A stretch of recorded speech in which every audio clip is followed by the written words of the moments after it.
market for matches and disposable lighters, or is there a combined market for both? So just to get a bit interactive, can we have a show of hands for those who think that there's a separate market for matches and disposable lighters? You have to vote for one or the other. Sitting on the sidelines doesn't count. Right? I'm assuming, therefore, if we put the hands down, everyone else is going for a combined market for matches and disposable lighters. Right? Okay. Second, is there a separate market for original equipment tyres? In other words, when you buy a car, you hope, you also buy the wheels and the tyres on the wheels. Is there a market for the original equipment tyres and for replacement tyres, or is there a combined market for both of them? So could I have a show of hands for whether you think there's a combined market for the original tyres and for the replacement tyres? Okay, about half of you. And for the other definition, where there are separate markets? Okay, the other rest, that's a 50-50. And let's go to the third question. So a producer sells cans to food processors to pack their products. The food processors need cans adapted for their particular food, meat, fish, etc. The can producers can quickly and at a low cost switch production from cans for different types of food. So the question I ask is there a separate market for cans for each type of food, or a combined market for cans for all types of food? Who thinks there's a combined market for all types? Okay, not many. Okay, and then a market, separate markets for each type of can? All right. Lots of I don't know or I don't know yet in the audience. Right. Well, I'll keep you in pain by only giving you the answers to the questions at the end of the presentation. Let me start then with some introductory comments. Market definition is absolutely the core of competition law. Although at breakfast earlier today there was a debate on some elements of this with my colleagues under the Competition Act, and I'm sure they'll bring out those thoughts later. Market definition is the starting point, can often be the end point for the work that has to be done. The European Commission, which has developed an enormous amount of jurisprudence in this area, identifies that it's the tool to identify and define the boundaries of competition between firms. And this is already pointing to something that's fundamental. This is an exercise to identify the competitors. You don't identify the relevant market just because you've got nothing to do that afternoon. You don't identify the relevant market as a theoretical exercise or to do so in a vacuum. It's for a particular purpose, and I'll talk about that a bit more later. But the key purpose is to identify the other firms or companies that are making the products in the relevant market. The EU and the US has got a lot of guidance, a lot of case law out there, and I'll talk a bit about that in a minute. And they have, in general, followed some common principles as to how to define the market. And I would suggest that these common principles will likely be showing themselves, even if they're not immediately evident, in decisions under the Competition Act in India. Now, despite the very complicated and long documents that you may receive over time as to what is the relevant market, it is neither a science, so don't believe everything the economists tell you. It's more of a mixture between a science and an art. If you define the market too broadly, you'll never see there's a problem. And you might be led by your own desires to find a broad market definition, because that would help you, it would help the business, because you can tell the business go ahead and do whatever they want to do.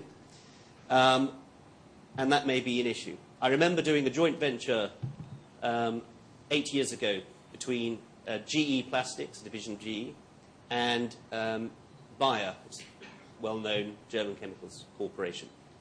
And they were, and in fact went ahead, created a joint venture making a very particular type of plastic, which was to be used for car bumpers.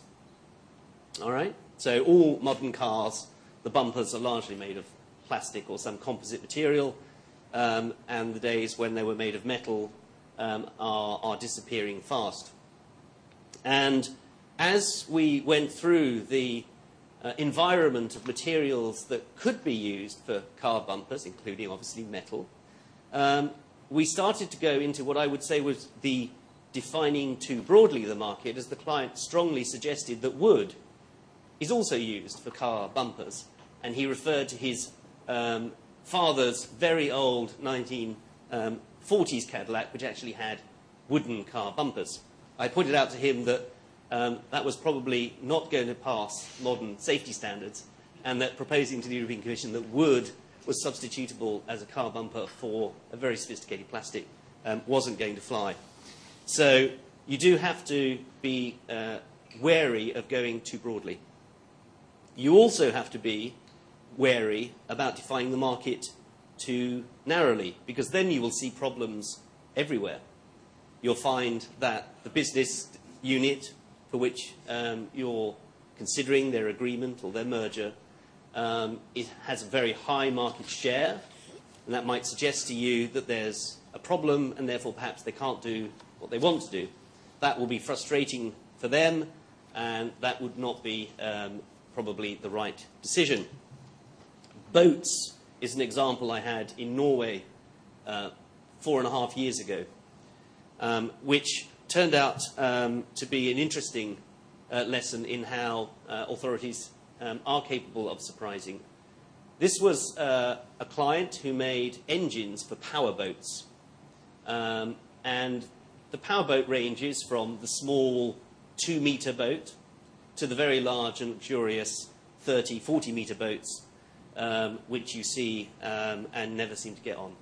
The view that I took was that the boats of various sizes, let's just call them 5 metres, 6 metres and 7 metres, could largely be put together in one market.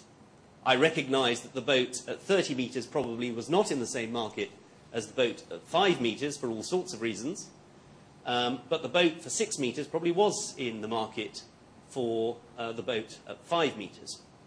And then we were getting into quite difficult territory, both in terms of economics and finding information that would support our case. In the end, the authority decided there was indeed a market for 5-metre boats, which even today I find a bizarre outcome, because anyone who wanted to be dominant in 5-metre boats and raise the price to an astronomical level would probably find their customers choosing slightly smaller or slightly bigger boats. But there we go. There is no absolute truth. There's only the evidence you have to support your case. That sounds like a bit obvious for a room full of lawyers, but it is particularly true for the relevant market. All right? There's no correct market definition. You just get the weight of evidence behind you, and you'll probably never be 100% certain. And the only other country that I'm aware of which has a national competition policy in this shape is Australia. So elsewhere also, it's like, you have to get it from different documents. However, the competition policy does try to address some issues of how the competition law would be administered tomorrow. But it is still in the making. I cannot talk much about it. I have been on the committee of drafting the national competition policy twice, in 2007 and now again in 2011. This time the concerned minister, Mr. Veerappa Moily, seems very serious, and he says this is the next big ticket reform that is coming. So we are hoping that during this year it will see the cabinet, and until that time it remains a confidential document. But you can see it on the website of the Ministry of Corporate Affairs. It talks about effective implementation of the competition law, having a competitive neutrality as far as public sector and private sector is concerned. Probably that could even go on to say that there is neutrality between foreign ownership and domestic ownership of industry. So the policy will not discriminate between the two. There will be no checks put on industry unless and until there is a requirement for a regulation. Because if supposing it's a natural monopoly, which is where there cannot be competition as such, then that industry has to be regulated. But wherever they bring out regulation, there will be a sunset clause and there will be a review process. And the good part is that the national competition policy's implementation itself will be subject to review every 5 years. So it is going to be a dynamic policy and will change as India grows.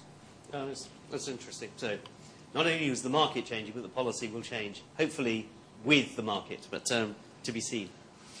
So what, the development, the economic development of India is unique to India, and its competition law will no doubt evolve in its own fashion, different to the way it developed in the EU and in the US.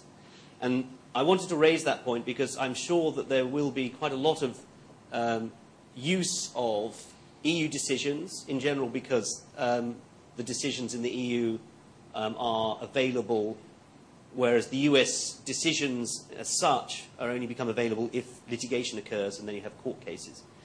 So I think that EU decisions and to an extent US court cases will be drawn upon in some sense of precedent, but I would warn you that you should really understand the context, the time in history when the decision occurred, before you believe that it's going to be a hard precedent for you.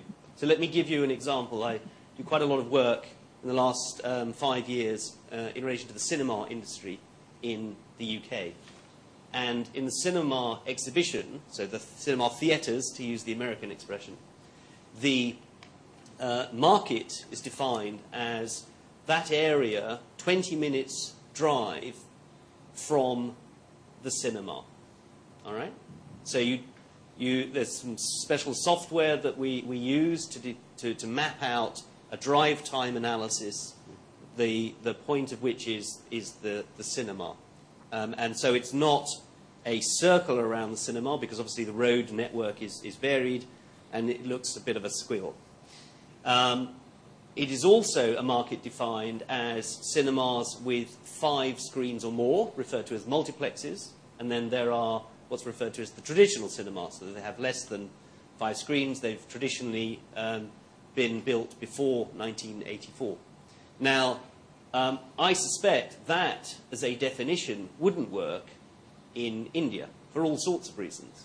And so you wouldn't, or shouldn't, take a UK precedent on cinemas and think that somehow it's going to be the answer. You might want to take the decision, understand why they came, so the fundamentals or the reasoning for it, and use those as elements in your analysis. That would be a fair use. But certainly don't be bound, I would suggest, by these decisions. So then a pragmatic point, because I said that there was no truth, there's no correct market definition. I would advise you to think a little bit flexibly. You have your preferred definition for the reasons of hopefully objective rationale analysis. Then take a wider definition and take a more narrow definition. If under any of those alternative customers, fashion can be relevant. You know, there's a kind of a fashion for the iPad, right? This thing here. I remember seeing a comedian, and he was playing the after sales service role, and a lady customer phoned up the after sales service, screaming down the phone, "I've got an iPad! I've got an iPad! I've got an iPad!" And the after sales person who was new to the role said, "Right, very good. What does it do?" She said, "I don't know." All right? With all these people buying these fashionable items just because it's fashionable, does that mean that iPad is in its own market? Maybe, or maybe for a while. Temporal issue, have to be thought about. Product differentiation and brands. We talked about watches, we talked about brands, clothing industry, the luxury goods industry in general, faces lots of challenges. Branded products, all right? It's a photocopier, plain vanilla, or no, it's a Canon printer. Do you care? Maybe not. Maybe if you're in the photocopying department, you do care, because you do think there's a difference between the photocopier and the plain vanilla photocopier. Significant price differences. That's going to be a big indicator of whether you're in the same market or not, but ask yourself why. Okay, why are there big price differences? The requirements for local presence in the area. So that's to do with often product and service, where you have to sell a product and there's a lot of service that comes with it. It's mostly in the retail space, like retail banking, for example. Retail banking, bricks and mortar, considered a local market for certain purposes. And then along came internet banking, all right? Changed the understanding of the way people relate to the banks. Right? Now lots of people younger than I don't have bank accounts at what I would call a bank. They just have an internet account, and that's it. Conditions of access to distribution channels. A bit like your reference to music. I worked for EMI for many years, and we had a lot of issues in the CD industry where we were trying to argue that internet was a competitive threat. And the competition authorities never believed us at the time. And now look where the EMIs of this world are. They're in terrible straits because they've never grappled properly, actually, the internet revolution that occurred. And the whole dynamics of the industry has changed dramatically. Conditions of access to distribution channels, that can be quite important for certain ways of defining the market, because there's wholesale and there's retail, all right? The person who buys a tin of paint to paint the hall is perhaps in a different market to the person who buys 100 tins of paint because they've got 50 customers who've asked them to paint their houses, all right? Different market, probably. The costs associated with these distributions. Newspapers is a classic example where if you haven't got the distribution system for a newspaper, then you really can't get any competition in there, all right? If you've got a great newspaper and you're sitting in Ahmedabad and you want to sell it here in Mumbai, unless you've got a physical distribution network, there's no way you can compete. So it might be a newspaper, it's the same thing, telling the same news, but you can't get it to the customer. So arguably, it's not a competing product. Therefore, is the relevant market broader or narrower as a consequence? Regulatory barriers, technical standards. I mentioned the sort of the rice issue. These have to be understood as not in Germany, maybe bits of Switzerland, but Switzerland's not in the EU, so that doesn't matter. And you were mentioning earlier the examples, perhaps in India, where it may be relevant going forwards under the Competition Act. Yeah, we had a brush with it with dealing with the Disney acquisition of UTV, which Farhad will explain later. But it was the same issue if you look at the, say, film industry. It's all divided according to languages. So there is a Hindi film industry which is the most popular, and there is a little bit of a market for Hindi films even in the south.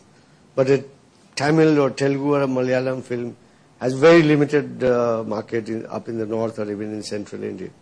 There is a Bengali film, there is a Bollywood, there is a Collywood, there is a Tollywood. There are many woods here. So we were looking at that, and that's how we defined the market for both the acquirer and the acquiree. That one was primarily in the English film market, the other was primarily in the Hindi film market. So this was all based on language. Yeah. A classic example of, can you see the wood for the trees, I suppose. Where it is, does it go up maybe? If it goes up, that would probably confirm your suspicion that the competitors' products were indeed competing with your products. So these are examples. So think about these actions that might have occurred in the past that help you to understand the price. The views of customers and competitors, I've mentioned that. Consumer preferences. You might go onto the street or take the telephone up and ask them, We did that in cinemas. How far would you travel to your cinema? You know, would you go past the cinema to come to our cinema? That's a challenge. All right? Ask the consumers. They know what they want. Although I have read a study that suggests consumers have no idea what they want, but never mind. Precedents, economic analysis, etc. Common sense. When you put it all together, a bit of common sense can be useful, although whenever I apply common sense, I always then remember the banana problem, where my common sense didn't seem to be working very well. So I gave you 3 questions, and here are 3 responses. In relation to the market for matches and disposable lighters, or the combined market, it's the separate market for matches and disposable lighters. All right? For tyres, there's a similar example that you can give, right? We talked about the original equipment, tyres and the replacement tyres. It's a separate market. When it comes to market definition, we will be dealing basically with broadly what's been happening in India, local law, and as GCs, you need to know, and you probably know better than any one of us, what your market is.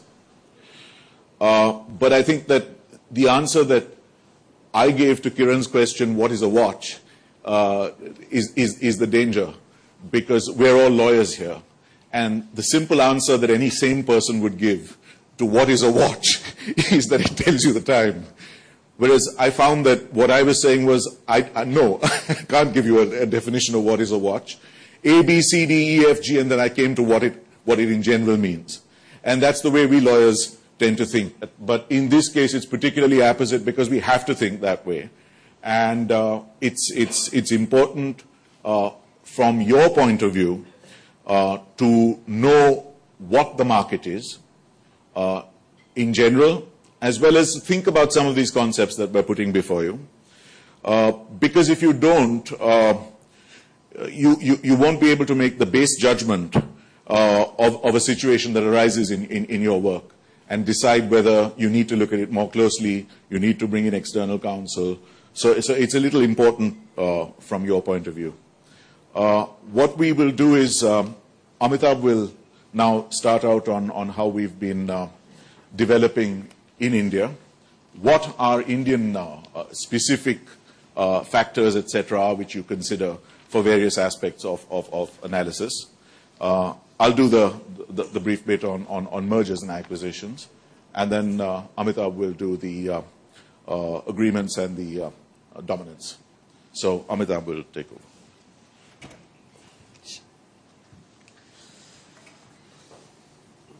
Thank you, Farhad. It's very difficult talking to an audience of GC with 2 years of experience out in the field after somebody you have heard who has 20 years of experience.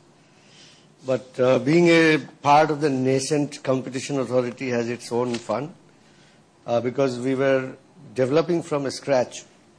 And as Farhad said, right from the beginning we felt that we are going to be closer to the European law rather than the American law, which is a little older. Maybe for very obvious reasons. One is that Europe is closer to India than US is in terms of distance and time. The second reason is that while the American Competition Authority is a prosecutorial authority, the European Commission, just like the Indian Competition Commission, itself hands over a judgment or an order. So it's not merely prosecutorial. And of course the third reason is that a lot of factors that have been built into our law for a competition assessment are straight taken from the European Commission's judgments or jurisprudence. So if you look at the definition of dominance, which is given in section 4, it is lifted straight out of the banana case which was presented to you. So the European Court of Justice gave out some definition of dominance that has been lifted and put in there. If we look at the assessment factors for a merger control filing, there are about 14 factors given there, out of which, if I remember correctly, about 8 are taken from the European Union. But then there is a difference between the two. In the European Union, the law is governed by a treaty. And rest, all these factors have developed as a process which has gone through the Commission as well as their courts. But in the Indian law, our parliamentarians, in their wisdom, thought of putting all the factors on the statute itself. So as any lawyer can read those factors, and if you understand how those factors have to be applied, it becomes fairly more simple. So, I mean, it has already been explained that, you know, what is known in the common parlance is not important, but in the law, it's not the market, but the relevant market. And that brings out a very distinctive distinction between the erstwhile MRTP Act, which got repealed, and the Competition Act. In the MRTP Act, you became an MRTP undertaking just by crossing 25% of the market share. But which market was not defined. So it was like very loosely worded. Now the Competition Act brings in this concept of the relevant market. And so as was explained to you in the morning session, whether it is a market for water, bottled water, or it will also contain non-alcoholic beverages, it will also contain, the market will contain the Nimbu Panis, and all those stuff will get into it. So it's no longer a very simplistic, ambiguous term like 25% of the market share. I won't read out what is defined in the law, that as lawyers you would all understand. All I want to say is that just like it is done in the US and in the EU, the relevant market has two dimensions, the product market and the geographic market. And these are very well defined in our law. But then, unlike the other two laws or jurisdictions that I keep referring to time and again, all the factors that will be considered by the Commission to define the product market are given in the law itself. So physical characteristics or end use of goods. Sometimes this can be misleading. And let me tell you a small story. How many of you know Ludhiana? All of you seem to know Ludhiana. Now if you were to travel to Ludhiana at the height of summer, you will notice that they drink a lot of buttermilk. And then some of the smart restaurant owners found that the blenders were not big enough to give them enough of buttermilk to satisfy the demand. So one fine innovator bought in a washing machine. The washing machine also spins around at 800 revolutions per minute, but can give you out 35 liters at a time. So although the physical characteristics are so different, the end use in Ludhiana for a washing machine makes it a substitute to the mixer blender in your kitchen. So at times it could lead to misleading results, and therefore one has to be very very careful in the market that you are looking into. Physical characteristics, it was mentioned in the morning session that, you know, the two watches cannot be the same. They may be into separate markets. The two kinds of boats can be into separate markets. And so it is true with so many other items.